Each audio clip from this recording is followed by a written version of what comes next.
Bonjour à tous et bienvenue. Dans cette vidéo, nous allons apprendre comment cartographier l'occupation des terres en utilisant la méthode de segmentation disponible dans Terre7 enseignement Idrissi. Il faut dire que la segmentation permet de regrouper les pixels en objets homogènes, contrairement à la classification classique qui, elle, était basée sur les pixels. Donc, on passe d'une classification orientée pixel à une classification orientée objet, parce que l'ensemble des pixels homogènes sur l'image vont être regroupés en des objets homogènes, donc ils vont permettre d'avoir une carte d'occupation des sols très précis et qui correspondent vraiment à la réalité du terrain. Alors, à la fin de cette vidéo, vous serez capable de préparer, d'importer des images téléchargées directement sur Terre7. Vous serez en mesure d'appliquer la méthode de segmentation, de pouvoir classifier une image, bien sûr, en utilisant cette méthode de classification et également produire des statistiques sur la carte qui a été classifiée. Alors, avant de commencer, vous avez besoin d'avoir les images. Donc, vous avez besoin d'avoir donc ces images téléchargées. Ce sont des images qui ont été téléchargées sur le site de Glovis. Donc, voici les images qui sont là. Donc, nous allons devoir importer ces images dans l'environnement de Terre7. Ensuite, vous avez besoin d'une limite pour pouvoir circonscrire votre zone de travail, sinon les traitements risquent de prendre trop de temps pour pouvoir s'exécuter. Alors, donc, si c'est bon, vous venez sur le logiciel Terre7 et vous voyez sur le plus qui est à gauche ici, vous cliquez là-dessus et on va aller définir le projet, notre dossier de travail. Donc, vous allez voir Working Folder. Donc, vous cliquez ici et vous allez spécifier votre dossier de travail. Alors, chez moi, il est tout simplement dans le C, dossier cours, et dans le dossier données. Donc, je vais copier le même lien ici au niveau du Resource Folder. Donc, je fais entrer. Alors, donc, je reviens ici au niveau de File et comme vous pouvez le constater, vous voyez que pour le moment, nous n'avons aucun fichier ici. Il faut dire que Terre7 ou Idrissi ne lit pas directement les fichiers, que ce soit en format SHP ou bien en format GeoTIFF disponible dans vos différents répertoires. Donc, pour pouvoir les afficher ici, vous avez besoin de les importer une à une. Alors, donc, nous allons dans un premier temps importer notre fichier limite, donc en utilisant ship IDR, donc ici ship. Donc, cette fonction va nous permettre de pouvoir cliquer et aller chercher notre limite qui est en format SHP. Alors, je vais mettre le fichier de sortie là. Je vais mettre ici limite zone étude. Et j'enregistre. Alors, le système de coordonnées c'est UTM zone 30. Donc, vous validez tout simplement. Et il va importer notre fichier dans notre dossier de travail. Alors, donc, si vous fermez, vous revenez ici. Ici, je fais un browse. Je vais actualiser les rulers. File, refresh. Voilà. Donc, si vous faites actualiser, donc vous allez voir que notre limite a été bel et bien importée.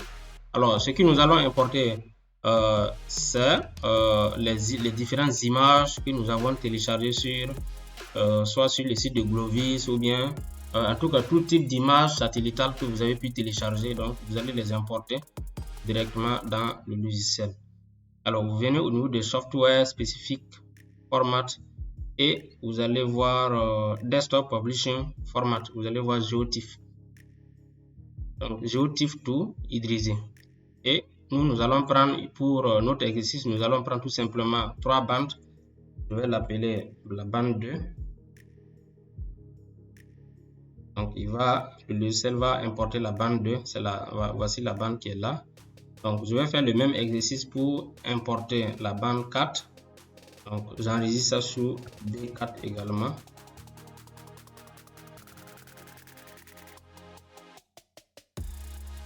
Et le même exercice pour la bande 5.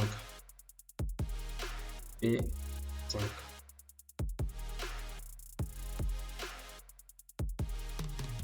Voilà, donc mes 3 bandes ont été importées et comme vous pouvez le constater, l'image, c'est la scène entière qui a été téléchargée. Donc, il va falloir couper en fonction de notre fichier, en fonction de notre limite qui est disponible ici.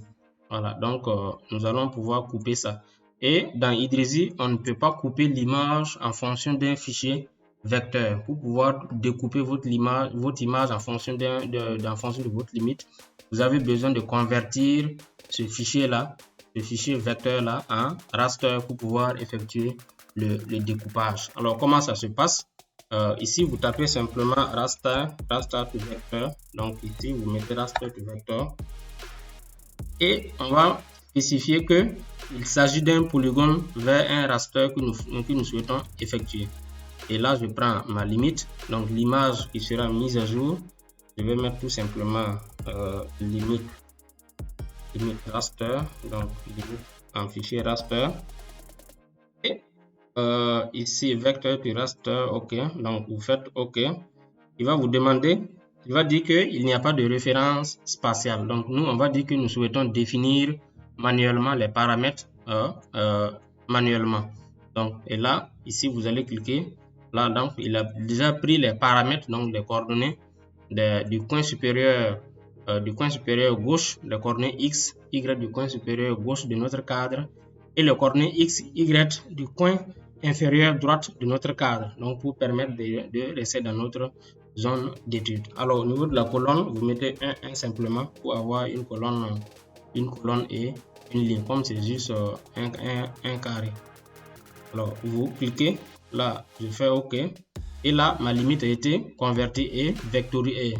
Ma limite a été, ça a été converti donc en image ou bien en raster.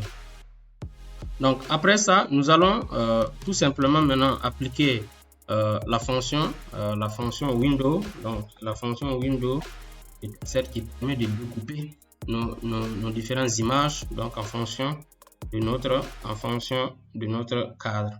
Alors, je vais dire ici que c'est 3 images que moi je veux découper. Donc, je mets la bande 2, la bande 4, la bande 5 ici. Et donc, output préfixe. Donc là, je vais mettre couper.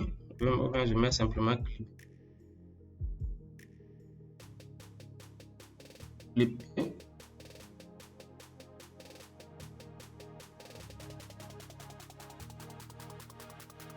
Et là, donc ça veut dire qu'à la sortie, on va avoir clippé B2, clippé B4, clippé B5. Alors, donc ici, nous allons dire que nous voulons copier les paramètres à partir d'un fichier existant. Donc, en existing window image. Et là, c'est notre limite qui est en format raster tout simplement qu'il faut spécifier ici. Donc, et là, vous voyez qu'il a copié les paramètres, c'est-à-dire que les différentes coordonnées de notre limite. Alors donc vous cliquez sur OK. Après ça, vous validez. Et là, il va découper nos différentes images. Il a fini de découper nos différentes images. Donc je fais là. Et là, vous voyez que je suis à clipper 2, clipper B4 et puis clipper B5. Donc mes différentes bandes ont été découpées conformément donc à ma limite qui a été convertie en raster. Alors, la seconde chose à faire, c'est de réaliser ce qu'on appelle une composition colorée. Donc, je vais utiliser la fonction composite. Donc, composite qui va nous permettre, donc, puisque ces images qui sont là, ça c'est parce que nous sommes dans Idrizi, où nous avons choisi un code couleur, donc il a appliqué une couleur. Sinon, normalement, les images qui viennent directement du satellite viennent en niveau de gris, c'est-à-dire en noir ou blanc. Donc, il faut utiliser donc le plan d'affichage de l'ordinateur pour pouvoir recomposer donc nos différents objets tels que ces objets ont été aperçus par le capteur du satellite. Donc, ici, nous allons faire une composition 5-4-2, 5-4, 5, 4, 2. Donc, on va affecter la bande du proche infrarouge dans le rouge, la bande du rouge dans le vert et la bande du bleu dans le bleu. Donc, la bande du bleu, c'est la bande 2. Alors, ici, là, le nom, je vais l'appeler composition colorée. Je valide. Donc là, il a pu effectuer, donc il a pu réaliser ma composition colorée qui est là et où vous voyez clairement l'eau qui est en bleu cyan et les différents types de végétation qui sont également présentes sur l'image. Donc l'idée c'est à partir donc de ce fichier là de pouvoir classifier cette image en utilisant la méthode par segmentation qui n'est rien d'autre qu'un regroupement homogène donc de l'ensemble des pixels qui va se faire de manière automatique. Donc la fonction que nous allons utiliser pour le faire, vous partez dans vous voyez toutes ces fonctions que je mets ici, composite ou bien window, toutes ces fonctions sont disponibles au niveau de Idrissi image processing. Donc en fonction de ce que vous voulez faire, toutes ces fonctions sont disponibles ici ou bien dans Idrissi GIS Analysis en fonction du type de données que vous souhaitez utiliser. Alors donc ici je pars dans au lieu d'utiliser le nom de la fonction ici, je vais aller dans Idrissi image processing, segmentation classifier et je prends segmentation. Donc vous voyez que c'est la même fenêtre. Si je mettais segmentation également ici, vous allez voir que c'est la même fenêtre qui va venir. Là c'est segmentation. Voilà. Et là vous voyez que c'est la même fenêtre là qui vient. Alors donc ici nous avons 3 bandes. Donc ici je vais dire d'utiliser 3 bandes. Donc ici là je vais prendre clipper B2, clipper B4, clipper B5 et ici window width. Donc ça c'est la taille de la fenêtre qui sera appliquée. Donc c'est 3 x 3 jusqu'à 7 jusqu'au chiffre impair 7. Donc si vous en fonction donc de la taille de votre fenêtre, donc le nombre de voisinage qu'il doit considérer pour pouvoir appliquer donc notre condition de comment on appelle ça, d'homogénéité. Ensuite vous avez la moyenne spectrale, le facteur. Donc c'est un facteur, la moyenne spectrale à appliquer par défaut. Nous sommes à 0,5 et similarity tolerance. Donc ça c'est la tolérance donc de similarité qu'il doit appliquer. Donc pour voir est-ce que à quel pourcentage nous on souhaite que l'ensemble des pixels qui ont les mêmes caractéristiques spectrales soit regroupés en un seul objet. Donc là ici ils ont mis ici 10%. On peut augmenter pour pouvoir avoir donc des objets pas plus petits et aussi pas trop résumés. Voilà, donc il faut rester dans la limite. Voilà, mais quoi qu'il en soit, en fonction des zones, ce ne sont pas la même tolérance qu'il faut appliquer. Il faut essayer d'ajuster, appliquer et analyser le résultat pour voir si ça correspond bien avec votre cas. Là, chez nous, nous allons mettre là, je vais mettre 100. Je vais mettre 100. Donc 100. Donc ici, nous avons la variance spectrale, donc qui est également un facteur qui sera appliqué à notre méthode de segmentation pour pouvoir regrouper l'ensemble des pixels en des objets homogènes. Et le résultat, nous allons l'appeler tout simplement segmentation. Vous exécutez. Donc vous exécutez et il va générer les différents, il va essayer de regrouper les différents pixels présents sur l'image en un ensemble d'objets homogènes que nous allons devoir utiliser pour classifier notre image. Donc comme vous pouvez le constater, là vous voyez que nous avons notre image qui a été segmentée. Donc il y a eu un regroupement dans des pixels en des objets homogènes. Donc nous allons par la suite là pouvoir superposer cette image là à ce résultat de segmentation à notre image classifiée, à notre composition colorée, et pouvoir sélectionner élément par élément, objet par objet pour pouvoir reconstituer notre composition et pouvoir reconstituer notre carte d'occupation du sol. Donc ce que nous allons faire, vous repartez sur Idrissi Image Processing Segmentation Classifier et vous prenez Seg30. Donc sectrend, donc c'est la fonction qui va nous permettre de pouvoir générer donc les échantillons. Voilà, donc faire l'échantillonnage de notre classification. Donc vous venez à sectrend et là il vous demande de mettre le fichier de la segmentation. Donc nous on va mettre segmentation 100. Composite background image file, donc le fichier de la composition colorée. Output segmentation image, là je vais mettre seg échantillon, donc échantillon tout simplement.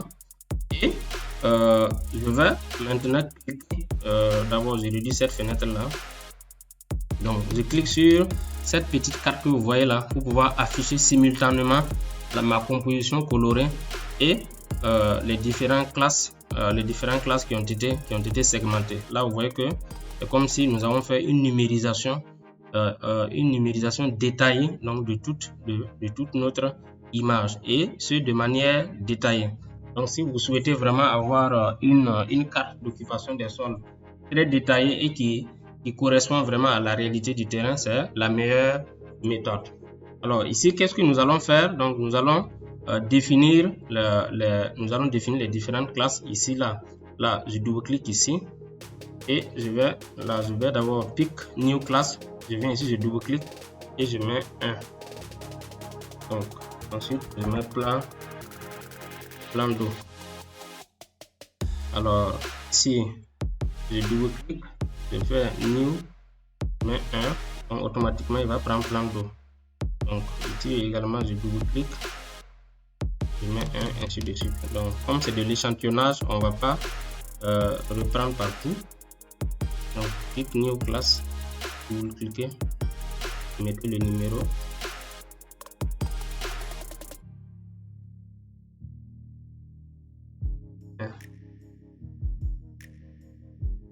Donc je vais aller vers le haut ici pour prendre quelques classes. Ici également pick new class, ici également je mets 1.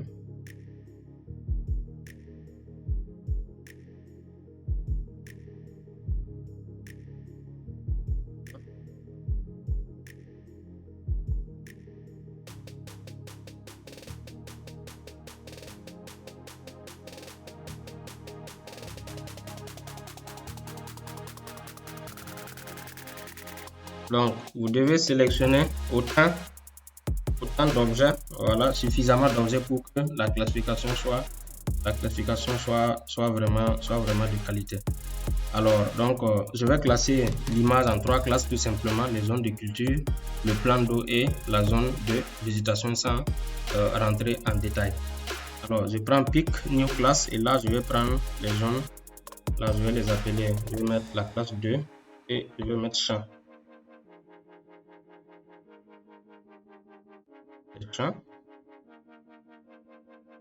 Donc partout sur l'image où je vais voir ces taches blanches là, je vais mettre chiffre 2 et automatiquement il reconnaît la classe auquel appartient donc cet échantillon que je viens de sélectionner. 2.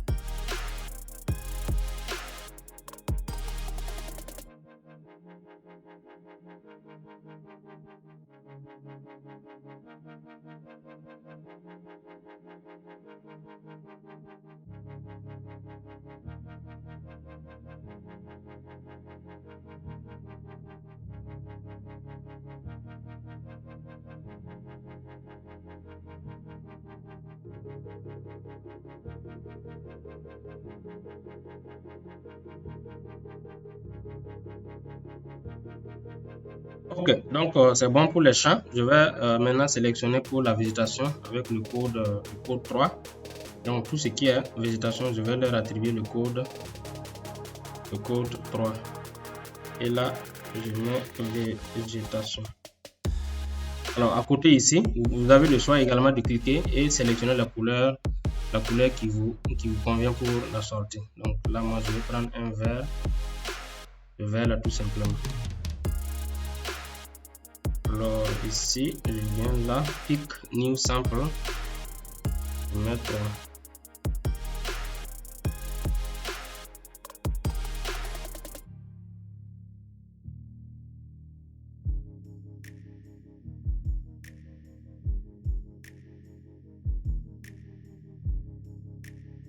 vous voyez comment c'est tellement facile, que de se promener, de regarder pixel par pixel pour pouvoir identifier la nature donc, de ces pixels et de pouvoir les attribuer des classes. Là, lui-même, il a déjà fait le regroupement donc en objets et vous, c'est uniquement de sélectionner de ces différents objets-là pour pouvoir reconstituer vos échantillons.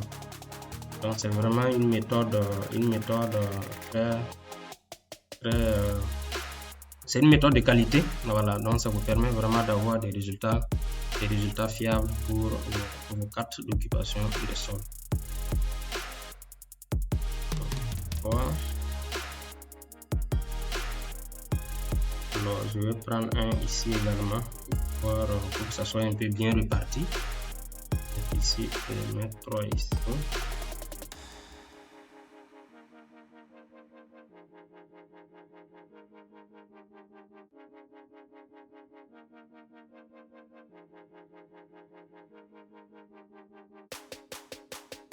Alors, je repars un peu en amont pour voir si j'ai pu sélectionner des zones de végétation là-bas. Sinon, je prends quelques-uns également dans ces zones-là.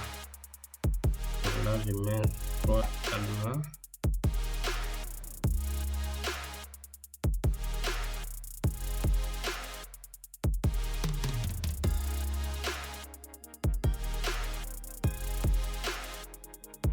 Donc, plus vous sélectionnez, plus les échantillons sont conséquents, donc plus la qualité y est donc dans la classification de votre image. Ok, donc je vais m'arrêter là, comme c'est un exercice, je vais m'arrêter là. Là, je suis à 33 échantillons pour toute cette zone-là. Alors, donc, ce que nous venons de faire, donc on a juste sélectionné, utiliser donc le résultat de la segmentation pour pouvoir reconstituer donc nos échantillons qui vont servir à classifier notre image avec donc les méthodes de classification d'images que nous connaissons tous. Alors, si une fois que ça c'est terminé, vous cliquez sur Create et là il va donc créer donc ces différents échantillons là que nous allons utiliser pour classifier l'image. Donc c'est bon, nous allons fermer ça. Je peux fermer ça également et je vais aller sur Image Processing, Add Classifier et vous allez prendre la méthode de maximum de vraisemblance. Donc et là ici nous allons mettre ça, ici c'est le nombre de classes que vous avez dans vos échantillons. Donc ici vous allez prendre les trois échantillons que nous avons sélectionnés tout à l'heure, donc végétation, et notre image, le résultat de la classification, on va l'appeler classification max. Vous enregistrez, vous exécutez et là il va travailler à créer votre image de classification. Voilà, donc comme vous pouvez le voir, donc vous voyez que là on est passé d'abord, je vais afficher la segmentation 100. Donc vous voyez que là on est passé donc de cette catégorisation donc à une image comme ça, une image claire qui nous dit ce que c'est chaque objet maintenant présent sur notre image. Vous voyez comment il a pu même extraire jusqu'aux petits objets, voilà, aux petits objets présents sur notre image. Alors si vous voulez essayer on peut également nettoyer cette image bien sûr en utilisant dans cette fonction segmentation classifier class, et là ça permet également donc de nettoyer notre fichier qui a été classifié à partir donc de la segmentation. Et ici il demande le fichier input segmentation image, donc c'est segmentation 100. pixel classification de referent image, donc c'est le fichier de la classification max, et le résultat, donc je vais mettre class seg, donc et vous exécutez. Voilà, et là vous voyez que là il a essayé donc de peaufiner, donc essayer donc de nettoyer l'image là pour nous permettre d'avoir un fichier d'ailleurs, ça c'est voilà, un fichier assez représentatif donc des différentes unités d'occupation du sol dans notre zone. Et mais là il faut dire que nous n'avons pas pris le temps de pouvoir sélectionner beaucoup d'échantillons et également identifier l'ensemble des classes présentes sur notre zone d'étude. Donc voilà pourquoi on a quand même des résultats assez voilà, des résultats assez grossiers, quoi. Voilà. Et ça, avec ça, vous pouvez tout simplement utiliser. Donc vous pouvez tout simplement cliquer là. Donc vous pouvez changer le titre. Voilà, vous pouvez changer le titre là pour mettre ma carte d'occupation des terres. Voilà, ou ceux qui veulent peuvent tout simplement, comme on appelle ça, vectoriser et exporter ça directement dans d'autres logiciels de système d'information géographique pour pouvoir réaliser une bonne mise en page, parce qu'il faut le reconnaître, Idrizi. La mise en page cartographique sur Idrizi n'est pas aussi ça. Donc, si vous souhaitez, vous pouvez exporter cette image et pouvoir aller réaliser donc vos mises en page dans ArcGIS ou bien dans QGIS. Voilà, mais déjà ici, nous avons tout simplement quelques éléments de base qu'on peut, quelques éléments de base qu'on peut afficher sur notre carte.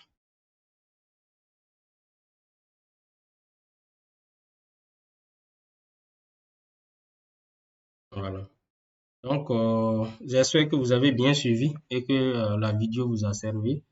N'oubliez pas de liker, de partager la vidéo avant de quitter cette vidéo. Je vous dis vraiment merci et on se donne rendez-vous sur nos prochaines vidéos. Au revoir.